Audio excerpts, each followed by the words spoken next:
కొన్నిసార్లు మీరు పొందుకుంటున్నటువంటి బంగారము, మీరు పొందుకుంటున్నటువంటి డబ్బు, అందులో ఉన్నటువంటి ఒక స్పిరిట్ మీ సంచులలో రంధ్రాలుగా చేస్తూ ఉంటుంది. గేహసి సంపాదించినటువంటి సొమ్ము తనకు కుష్టి వ్యాధిని తెచ్చింది. మెల్లిమెల్లిగా తన జీవితంలో ఉన్నటువంటి సంతోషము నష్టమైంది, సమాధానము నష్టమైంది, ఐక్యత నష్టమైంది, కుటుంబాల నుంచి వేరు చేయబడ్డాడు.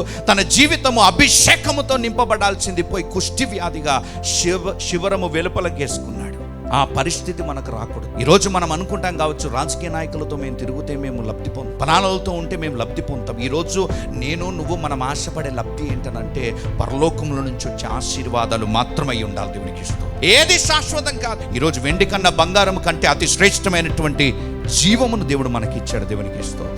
వాటిని మనం కొనుగోలు చేయలేము, డబ్బుతో మనం కొనలేము. కాబట్టి ఈరోజు దేవుని సన్నిధిలో మనం ఉంటుండగా మన జీవితాన్ని ప్రభువుకు సమర్పించుకొని మనం అనాలి, ప్రభువా, ప్రతి దినము ఉదయమునే లేవగానే నిలబడుతున్నటువంటి ఫిలిస్తీని హతమార్చే కృపను మాకు దయచేయి ప్రభు. శరీర ఇచ్చలను జయించే కృపను మాకు దయచేయి.